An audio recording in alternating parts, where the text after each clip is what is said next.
something big was going to happen. And the key is going to be on your follow through, making sure you have the resources, making sure you have the professional development, making sure you have the oversight to ensure that the teaching practices we need to occur are occurring on a daily basis. Upstairs, upstairs. In each of our preschool classrooms, all the students are provided with a 10 to 15 minute phonemic awareness lesson on a daily basis. Our word is yes. Yes. So they break down the sounds of each word, they clap and chop out syllables, vocabulary, and focusing on oral language and phonemic awareness has really stepped up our game as a district. We did a comparison of the beginning kindergarten scores, and we found that of the students who attended our preschool, only 25% of those students required a reading improvement plan, whereas 75% of the students who did not attend our preschool required a reading improvement plan. There's been a new light shined on preschool.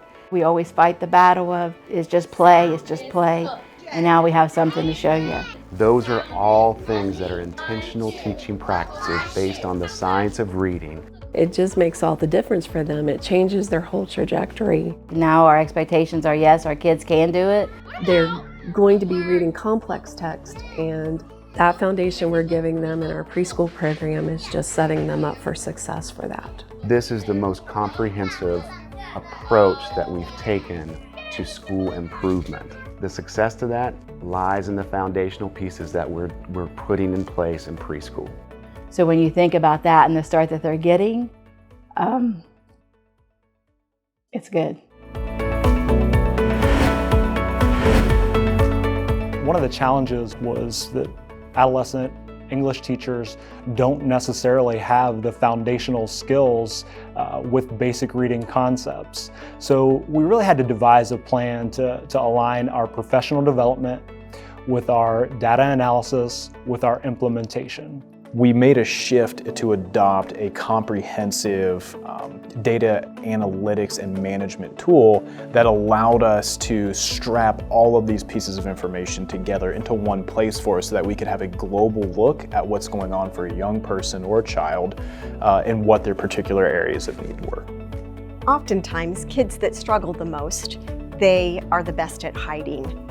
However, the data that we've been able to collect has allowed us to not only identify, but to intervene appropriately and also track their progress. We're looking at literacy data that stretches from complex skills down to the most foundational. Some students that are coming to the high school are learning English for the very first time. To be able to offer a program that starts at the very basic phonics level, and then be able to track and see their growth and the wonder and excitement has been life-changing for me as well as for them. In the fall of this school year, we had 88 freshmen that had substantive reading difficulties. And so we set out to connect all of those students to intervention services based upon our decision-making rules for assessment intervention. In the wintertime, 27 of them had actually grown to a point where they were now only at some risk or no risk at all. Once we started doing what we asked the teachers to do and asked the principals to do, there was just a collective vision of goal attainment. The real magic was when folks in that department started asking our reading specialist, hey, I want to know how to do that too. What teacher wouldn't be moved and stirred to do whatever is necessary for all kids? It was a big task. We had a big task of getting our people ready and giving them the supports that they needed.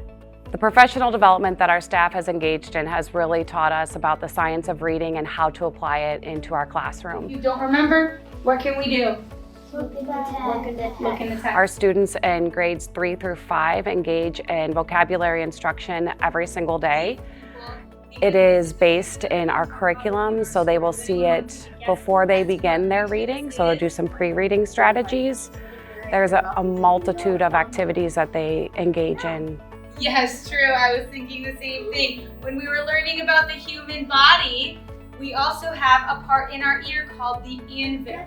build background knowledge, learning the definitions, using it in sentences, talking with partners. It feels good to have our parents walk in during our literacy nights and say, hey, thank you for doing this. I can use this with my family at home or with my kids. Slide. Slide. K through 2nd grade.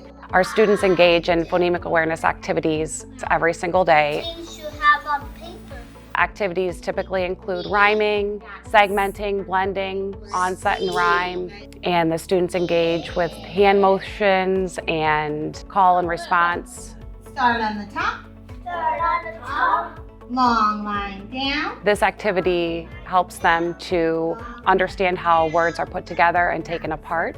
I get excited when I read the data. And when I look at the annual growth just for this year, it's significant in the areas of phonics, phonemic awareness, and vocabulary. It's happy, it makes you cry, it makes you want to celebrate. When I think about literacy, I think of the great equalizer. It's equity. It gives them access. Good things are coming.